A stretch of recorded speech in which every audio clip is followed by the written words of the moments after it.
Only the one who lives by the call of his heart can be called a free person. No other way. Epictetus. February 1725, Macau. The sun only appeared slightly on the horizon, illuminating the local port, where work was already in full swing.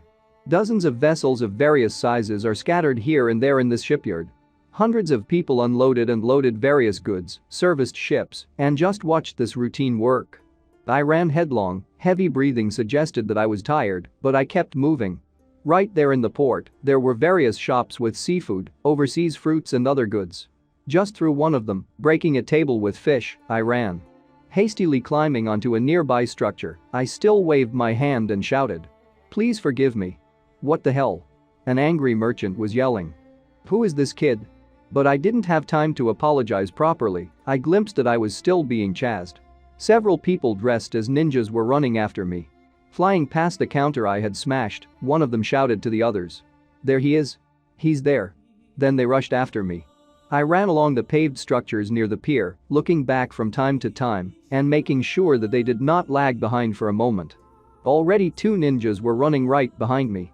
I clicked my tongue in displeasure and continued to run away. The ship was already close and there was salvation. Gaining even more speed, I jumped from the structures to the pole that stood between them and the ship, and then with the agility of a monkey, in one long jump I grabbed the bowsprit. It was close. Pushing off from him with his hand, he jumped on board. A successful landing, it turned out well, I thought. Ha! Breathing heavily, I added. I just don't have the words. Screams were heard from below. "He's at the top. He's there." While saying this, the ninja unwound the cat hooks above their heads. A moment later I was watching the hooks catch on the side of the ship. Damn. I swore. Damn it. Some of my pursuers were already jumping aboard with their swords drawn. They were obviously not ready for negotiations, but I wasn't going to talk to them either. How annoying. With that, I took out one of my pistols. Taking a quick aim, I pulled the trigger. Accuracy does not let me down. The shot was fired without hesitation, and one of the pursuers fell dead. However, the other one didn't even seem to react to the death of his comrade. He was rushing at me with his katana drawn. In the next seconds, the sword was already over my head. Heck. I don't have time to pull out the blade, then I'll improvise. By exposing the pistol that was still in my hand to the blow, I saved myself from being hit. The ringing of steel sounded like a bell. The blow was repulsed, which means it's time for a counterattack. Drawing my hidden blade, with an elegant skull, as a pirate should, I struck the enemy. Right in the stomach, they don't survive after that. The opponent, who lost his balance from my blow, coughed. He was clearly not ready to receive a blow, given that I didn't even draw my blade. Here it is, the assassin's weapon in action. Having dealt with the pursuers, I decided to hastily leave, simultaneously tucking the gun back into the holster. But suddenly everything turned green, and then pixels appeared. The inscription that floated before my eyes read, "Animus synchronization is underway." My face was changing just like in a computer game, and now my blonde hair was replaced by dark, and my blue eyes were replaced by brown. And then the inscription again. Synchronization is complete. And everything became as before again. Except for one thing. I didn't understand where I was. As if in someone else's body, only one question came to mind. What's it? Where am I? Glancing around, I realized that I was on an old ship. However, I was not allowed to look around.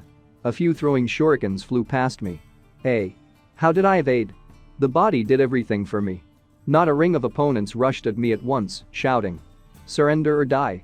What the hell is going on here? Meanwhile, my body was still running away from them. What is it? Heck. Am I dreaming? I was approaching the stern of the ship, and there was no way to see further. Where next? My body doesn't listen to me. It runs by itself, and dodges too. And jumps from the stern of the ship, too, by itself. What the hell? Pushing off from the side of the stern of the ship, I was flying in free fall, right in a body that does not obey me. Even though I wasn't screaming in reality, my consciousness inside this guy was almost crying with screams. Ah. I was flying straight down, I even closed my eyes from fear. Fortunately, there was some kind of boat with a soft canopy on my trajectory. However, because of the height I jumped from, I still broke it. There was the sound of wood cracking and fabric tearing. And also cackling. Apparently this boat was transporting chickens. Ha! I sighed heavily, hurriedly rising from the rubble. But they didn't let me catch my breath. Right next to me, 3 shurikens stuck into a wooden post at once. Damn, they're still chasing me. I swore when I noticed how the ninja jumped into the water right on the spot where I had to fall for a couple of moments. But my body was already running forward. Damn it. If this is a dream, then we should wake up as soon as possible. Jumping over boats and piers, I rushed forward as fast as I had never run before. But why? Why should I kill people in a dream and run away from those who want to kill me? What the fuck is going on here? What is this place after all? And who am I? It was such thoughts that visited my head while I was jumping like a monkey on the moored boats. A week before that, I was sitting at home, buried in the monitor, which was the only active light source in my room. The inscription on the monitor: Kim Noi's genetic test is complete. Do you want to check the test results? Yes? No? Hovering the mouse over yes, I clicked. Information on the screen. Kim Noi. You are a representative of East and Southeast Asia. Korean and Japanese by 49%. Korea 25%. Japan is 24%. A resident of Western Asia. Syria is 4%. A resident of Western Europe. Great Britain 16%. Italy is 10%. Indigenous peoples. Iroquois 19%. Looking at the screen, I involuntarily broke out. Pancake. I have mixed European, Indian, and even Western Asian blood. To my surprise, there was no limit. It seemed that my mouth even opened a little. It looks like my ancestors traveled a lot around the world. For a moment, I leaned back in my chair and, dreaming, thought about the possible adventures that my ancestors went through. And then my eyes fell on the old photos that were standing nearby. That my grandfather. What a badass dad who went to the States. I was wondering where this habit of wandering around the world came from. Looking at the photos, I was already immersed in my thoughts and in fantasies about the adventures of my ancestors. Suddenly, notification sound. Hey. What's it? Glancing at the monitor screen, I awkwardly said. Won the event? It can't be. Letter. Abstergo DNA test gift. Sender. Abstergo Laboratory of Genetic Engineering. Recipient. Kim Noi. Thank you for using the genetic testing service of our laboratory. As a prize, we raffle tickets for a trip abroad among the test participants. We hasten to please you that you have won the main prize. A trip to Macau? I read it with surprise. Do they provide plane tickets, a hotel and even a personal tour? Yes, there is no such thing. Maybe they are scammers? We could have come up with something better. These fishing offices are not developing at all. It's not even funny anymore.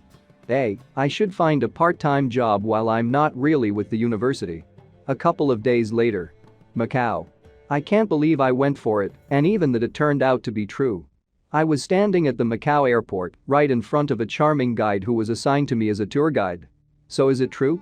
I shouted, and then added. Can you pinch my cheek? What? The girl asked in surprise. Please. I added with a serious look. Haha. Okay, but just a little bit. She said softly, and then forcefully pinched my cheek. How it hurts. This is not a dream.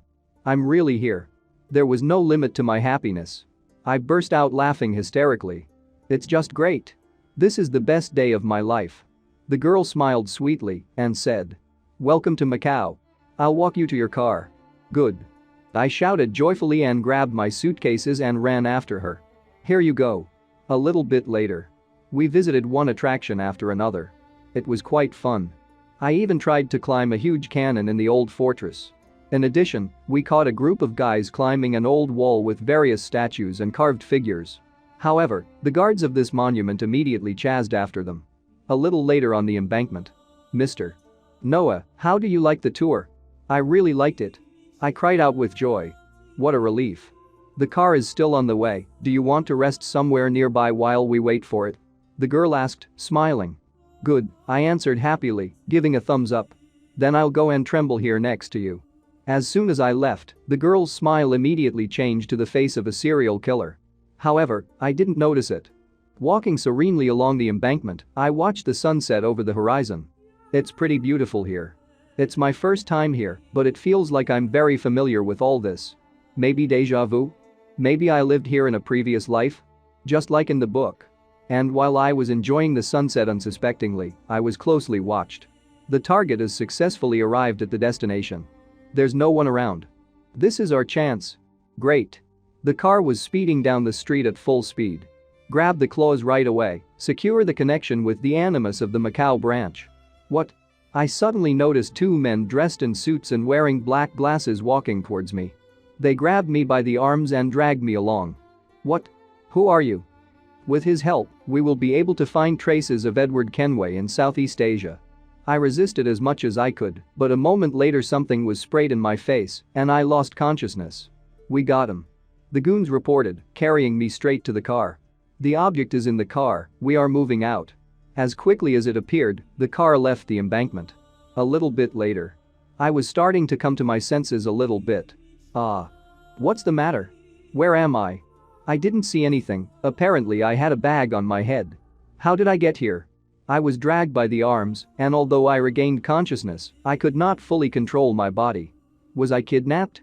But who? And why me? I'm a poor student. Damn. I have no strength at all. Meanwhile, I was being laid on a table. And then they shackled his hands and feet and removed the bag from his head. What is it? I yelled, looking at the chained limbs. Where am I? When suddenly, on the sides of the table where I was lying, the screen came out and merged into a single hole right in front of my face. The inscription on the screen read, Animus. What? Ani what? What are you going to do with me? I shouted in the hope of hearing at least some kind of answer. But it's useless. A notification popped up in front of my eyes. Animus connection. Goal. Kim Noi. The genetic code is being analyzed. Connection. I saw several people standing over me and watching the process, but they didn't care about my screams. Then my consciousness seemed to fall out of reality. Different codes and a DNA chain were spinning before my eyes. And then another notification. The analysis of the genetic code is completed. The ancestor of the synchronization object. Edward James Kenway. After that, everything swam before my eyes. Start sensing. What? I was standing as if in a three-dimensional software dimension. What is it? It looks like a virtual game. Everything was real. I looked at my hands, and they seemed quite real to me. Synchronization is 80% complete. Synchronization is 99% complete. During the synchronization, my face and body changed. There was no discomfort at the same time, I just felt that I was not in my body. Then my face changed. His hair turned blonde and several scars appeared on his face. Synchronization is complete.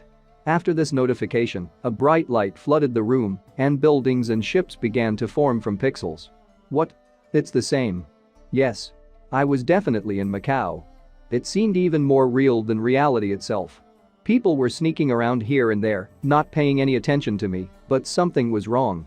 They were dressed somehow old-fashioned, and all these buildings, why are they so old? So I ended up in the body of Edward Kenway. December 24, 1724. London. The noisy bar was filled with customers. While drinking, they had fun and chatted about who about what. I was sitting at the bar, lost in my thoughts. Suddenly a man in a hood came up to me. Sorry. He said politely. A smile spread across my face. Is the Caribbean all the same? I asked, looking at the man. Sitting down at the bar, he answered. It's also hot and good. It looks like you can't get used to the local cold. He said so that even a smile could be seen from under his hood. Thanks to your valuable information, we managed to find new ruins in Italy. Now he is also looking for verification in Syria. After these words, he knocked over a mug of beer. Glad I could help. I replied with a smirk on my face. And this is what you can find out for us. He said, putting a note carefully folded into an envelope on the table. There was a sign on his finger. A sign of those who are hiding in plain sight. The assassin. Vigorously intercepting the note, I continued to listen to what he was saying. During the attack on the ship from East India, which sailed from the South China Sea through the Caribbean, this was found. Aitvale said that you would be interested in this and asked me to tell you. How I missed him. I said, smiling even wider. And then he added. Thank you, and I'm sorry, I have to go. My daughter is waiting for a gift. Leaving a couple of coins, I got up from behind the bar, tucking the note that the stranger had given me deeper into my bag. And then he headed for the exit. But halfway there, he turned around and added. Oh, right. I almost forgot. Merry Christmas to you. When I went outside, a cold winter breeze immediately enveloped me. Standing on the dock, I watched as the moon reigned over my ship. Synchronization is underway. 1725 by Edward Kenway. Then the screen was flooded with pixels again for a moment, but after a moment I was blinded by the light of the sun. February 1725. Macau. This is Sonato Square. But she looks completely different. Clothes and this environment. Sitting down on the bench, I realized what position I was in. Is this the year 1725? Am I Edward Kenway? Who else is this? Synchronization is complete. The pixels finally disappeared, and now I was completely in this reality. I unfolded a carefully wrapped piece of paper and began to read. Interim report on the results of the study of ancient ruins in the area of South China Sea, at the request of an investor who made a large investment in the East India Company. The testimony of John Young, navigator of the East India Company. He was an eyewitness to the lost ruins of the Khmer Kingdom in Indochina. There is information that the natives called these ruins the Lost City or the Ancestral Home. Additional investigation is needed. After reading the letter, I got up from the bench. Ancestral Home? It was very lucky that we managed to get such information. It is necessary to find the lost Khmer city before the Templar Order does it. I can't give them such a tasty morsel. Filled with determination, Edward strode between the buildings. I, who was sitting in his body, was perplexed. The Templar Order? And what is this? I saw everything that Edward saw, and even his thoughts were my thoughts. A little later I came to the bar. Inscription. Burnt Brian's Pub. There is a high probability that navigator John Young is finding here. After all, the sailors of the ship of the East India Company often stay in this pub. I thought as I opened the door. Going inside, I saw a typical colonial pub. Mostly local sailors rested here, so it was very noisy. Fucking freak. Give me my money back. Stop talking nonsense. The crowd cheered because the fight was in full swing in the center of the pub. Two seemingly very strong sailors, naturally drunk, were fighting. Looking at all this, I sighed and a voice said. It feels like I've returned to my homeland. Then he went to the bar. Master, I'm looking for a man here, his name is John Young. The huge owner of the establishment was looking at me. Half of his face and body were covered with a scar, clearly from a burn. In addition, a black blindfold covered the eye on the side where the scar was. What did he go through? But while I was thinking about it, he finally spoke to me. A foreigner, huh? You sound like you're from Britain. If you don't know, then I have no complaints against you. I started to say, but the bartender continued. You'd better get out of here. There are a lot of sailors here. And just give them a reason to fight. I noticed from the expression on his face that he wasn't joking, but I decided to continue the conversation. But I have heard that the sailors of the East India Company often come here. That's right, but they are also different. You see, Dutch sailors gather here. The owner hinted menacingly. Why divide such a large sea space? I said with a smile. But it seemed all to no avail. This isn't the Caribbean, brother. The company name is the same. But now there is a clash between the two countries. Recently, cases of missing ships of the East India Company from the Netherlands have become more frequent. The Dutch naturally suspect that this is the work of the British. If you don't want trouble, you'd better work on your accent. And as for the guy named John, he's over there. The owner said, pointing to the drunk guy who was lying right on the table, and added. He's made a lot of money recently. But I lost everything at cards. Thank you, master, I said, tossing him a coin and heading to John's table. Do your business and get lost. It seemed to me in the wake. Approaching the table, I saw a pitiful sight. A few empty bottles and a man almost lying on the table, covered in tears. John Young, right? I asked politely. Red-rimmed eyes stared at me. I'd like to talk. Oh. When he saw me, he fell off his chair where he was sitting. You are welcome. I said I'd give it all away. He shouted furiously and threw one of the bottles at me. What are you talking about? I asked in surprise, dodging an inaccurately thrown bottle. I don't care about your debts, just answer one question. But he didn't even want to listen, instead he yelled at the whole bar, pointing his finger at me. He's British. This British bastard wants to kill me. The atmosphere in the bar immediately heated up. So this freak turned out to be British? A bunch of goons surrounded me. Hey, calm down, friends. I tried to smooth things over. I came from Britain, it's true, but I don't want to make a fuss. And while I was trying to make contact, John got up and, kicking me in the back, rushed to the exit. Meanwhile, the three goons were already rubbing their fists in anticipation. Well, I said, getting into a fighting stance. I knew it would end like this. One of the goons came forward and said, my friends died because of people like you. I'm sorry to hear that, but it has nothing to do with me. At the same time, I was sitting in Edward's body. Damn, it looks like a fight is about to start. I sailed from the Caribbean, and for the first time here, my friend. Therefore.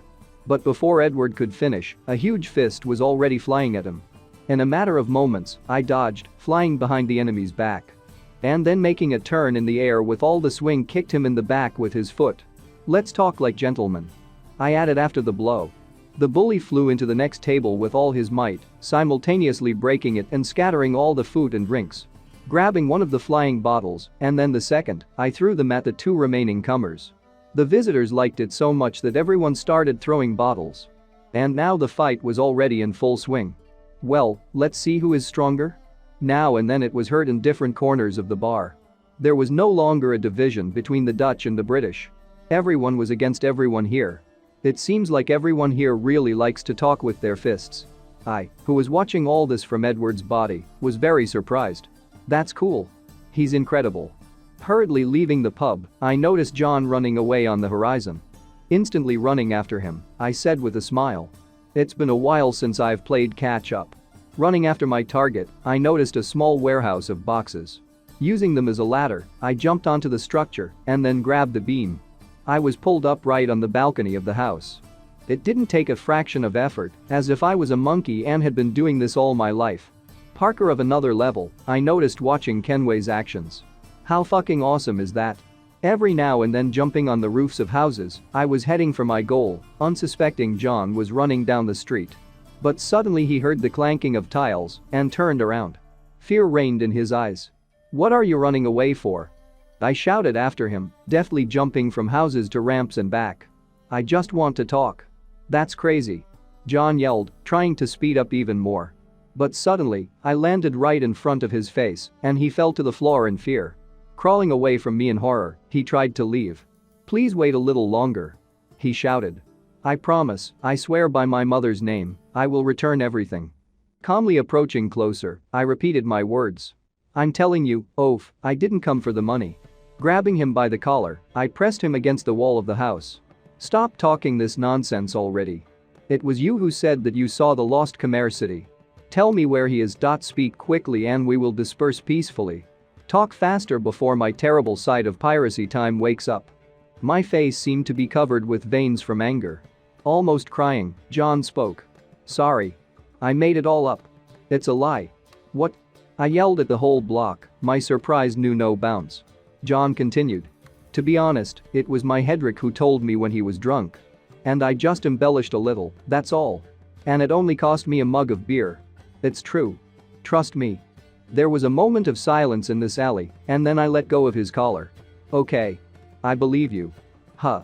John breathed out easily. But you know what? I grabbed him by the collar again. What? He asked with fear. I yanked him violently to the side. John shouted. You said you believed me. A moment later, shurikens flew to the place where I was holding him. What? John dropped it in surprise. Which one? Pointing to the three shadows behind me, I said. There's just something else I want to know about. Are these your friends? There's just something else I want to know about. Edward spoke, pointing in the direction of unknown persons in cloaks. Are these your friends? He asked again. Three unknown men were heading in their direction, completely covered with raincoats, which made it impossible to see their faces. They gave off an untrustworthy aggressive aura. One of them was waving his arms, the other was walking with pressure, the third had his hands behind his back. Their eyes were burning red. And it was not clear what to expect from unknown personalities. But only one thing was obvious, definitely not a friendly slap on the hands. What the hell are you talking about? The object of the chase, writhing on the ground, exclaimed. Who are they?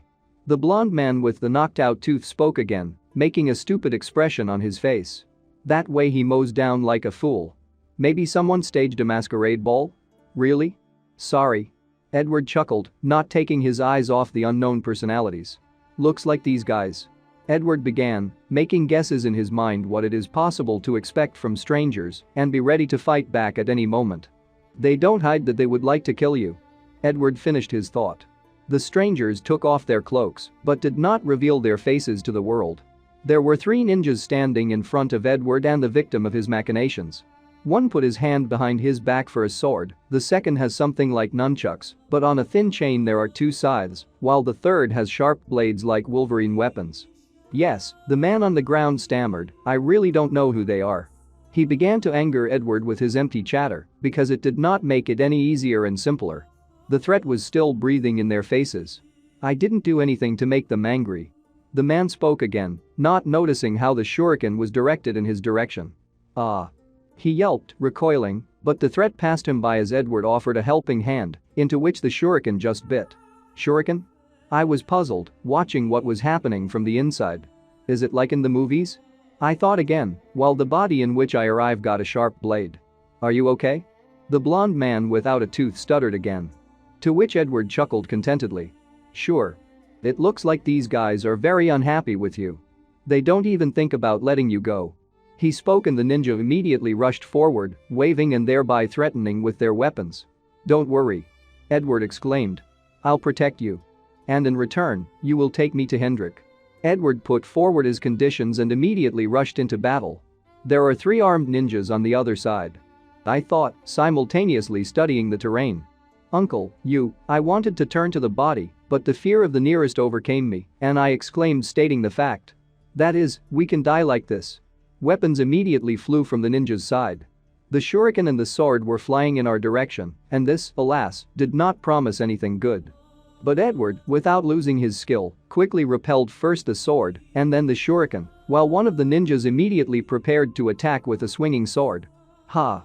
The ninja exclaimed, and his sword was already in the slightest millimeters from Edward's head, and there were a few seconds in order to react in time. Which, in principle, he managed to do. A blade emerged from the sleeve of his clothes, which immediately helped him to deflect the blow. A retaliatory blow from Edward was not long in coming, and a powerful fist immediately smashed into the lower jaw of his attacker.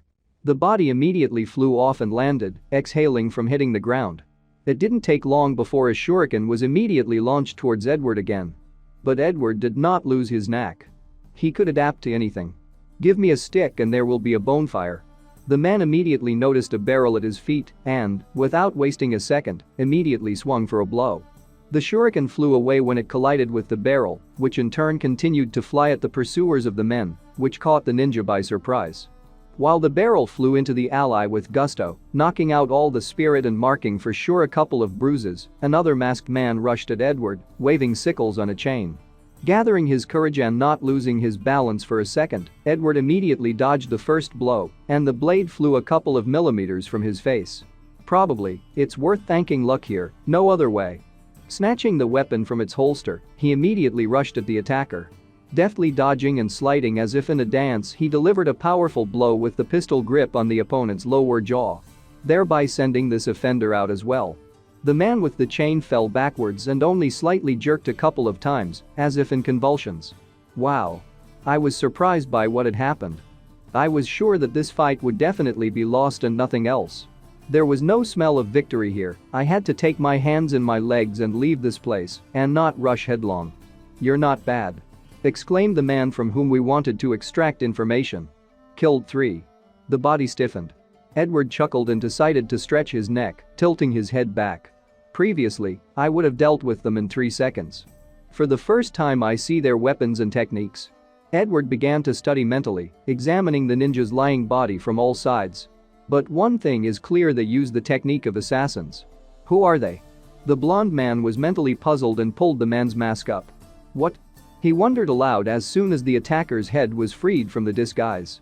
A balding man unconscious, covered with barely noticeable stubble. Teeth clenched and eyes rolled up. What's the matter? Edward was surprised. What's with the weird hairstyle? Baldness? This is Jianmij, I thought. So they are. Woku? Our future informant came up and broke my thoughts. Woku? Edward asked again, as if he had never heard this word before. These are Japanese pirates. The blonde man with a knocked-out tooth decided to explain. They usually trade in the east, but sometimes they drop in here. Why are they hunting you? Edward was wary, not taking his eyes off the first one. How should I know?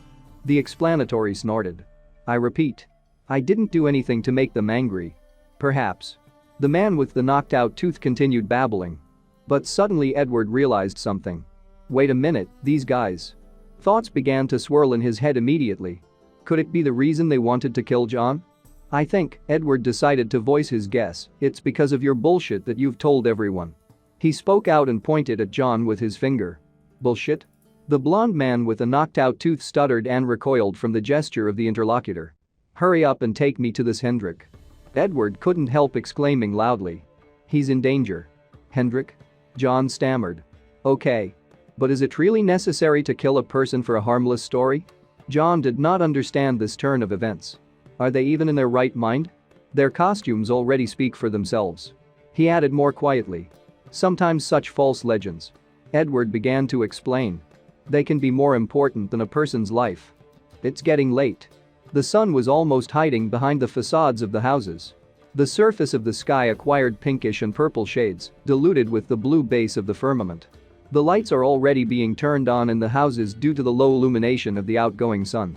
The streets are filled with people hurrying and among the peacefully walking population, Edward and John are rushing, speeding up the pace, trying to keep up on time. Oh, listen.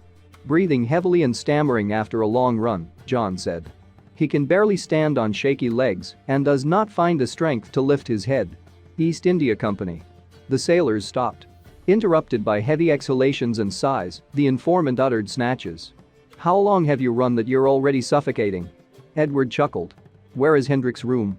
Evert asked, flexing his shoulders in front of a tall residential building. On the 4th floor at the very end on the left. John said. But why is there no light there? The man was surprised, looking at the window of the right room. It's a little early for bed. Wait for me here. Edward spoke. If you run away, I'll get you out of the ground, and then I'll hang you upside down on the ship's mast. Okay. John answered a little haltingly and only smiled stupidly. Edward, like an acrobat, jumped up quite easily, and then clinging to the ledges of the building and windowsills, he deftly climbed up into the right window. On the wall, like a ladder. I thought immediately, surprised at his dexterity. As if it's not a person, but a cat. Even Parkourites can't do that. Who is this Edward Kenway? Edward looked in the window and was puzzled by what he saw there. What? A man is sitting on the floor in the room, leaning on the bed. Blonde hair, short beard of the same color. There's blood all around, and there's a metal blade sticking out of his chest. Edward was almost too late. He immediately rushed to the victim. Listen. Are you okay? Edward immediately said, taking the man's arm. Between coughing fits, the man still uttered a question, which immediately began to spin on his tongue. Who are you? These Woku. With interruptions, the wounded man began to explain. Suddenly they burst in. Edward laid him on the bed, and thoughts immediately began to swarm in his head. So it's them. His gut screamed. I was just a little late. The bleeding is too much. The blond man began to reflect, depriving the wounded man of a shirt soaked in blood around the wound. Before he dies, we need to find out about the ruins faster. Listen, wake up. Edward finally exclaimed, turning to Hendrik. Can you talk? But in response, the man silently held out something. His hand with a roll of some paper or document rested on Edward's chest. What? The blond man was surprised. What's it? He asked the bleeding man again. Maybe something related to that legend? The blonde thought right there. A letter for my family. The man muttered with his last breath. Damn, that's not it. Edward exclaimed discontentedly in his soul.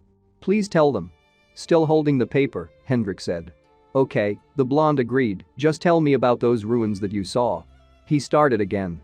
But then something went wrong, and the bright blue pixels flashed again, as when diving into this world.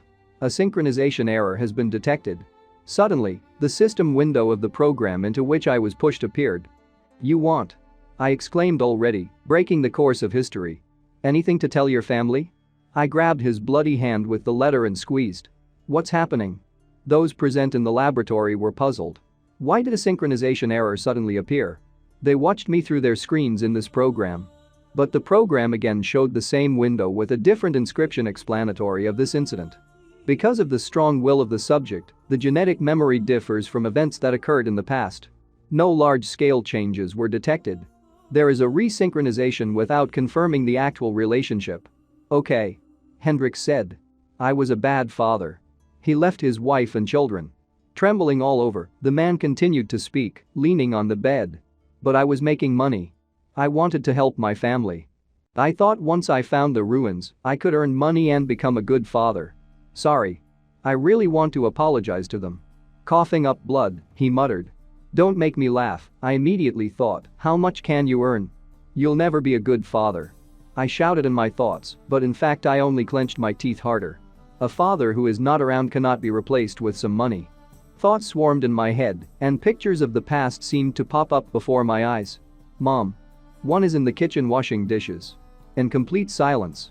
Okay, I'll give it to them along with the note. I spoke on my own behalf. Thank you very much. There was only his answer. Blue pixels surrounded my face again. A moment. A moment later my face disappeared, and in its place was Edward's face again. But no one else knew about it and didn't see it. I think. I can tell you about the ruins. Hendrik said. What? Only Edward asked the question. The resynchronization of the Animus is complete. The inscription on the newly appeared system window read. This is the place. Hendrik spoke with the last of his strength, and his eyes almost rolled up, and the irises almost disappeared under the eyelid lines. Ancestral home. There. There was a tower. Interrupted by sighs, he continued. At the top. To the sun. There. Fragment. Hendrik let go of Edward's hand and she fell senseless on the bed. Oh shit. Edward immediately cursed. It sounds like a riddle, but thanks anyway. He immediately clenched the letter handed to him and gritted his teeth. I will definitely give the letter to your family. The blonde promised and began to hide the paper in the folds of his clothes. But it didn't take long before a man opened the door from his foot. Hendrik. Someone shouted, and now a group of some unknown men is already in the room. A brunette with bulging eyes and pursed lips from indignation and a blonde looking at Edward no less aggressively. That's a freak. Raising his voice, the brunette immediately protested. No, I didn't kill him. Edward immediately exclaimed, waving his hands in denial. But they wouldn't listen to him. They immediately rushed at him with fists and exclamations. Killer. Grab him. Damn it. The blonde man swore discontentedly and clenched his teeth in indignation.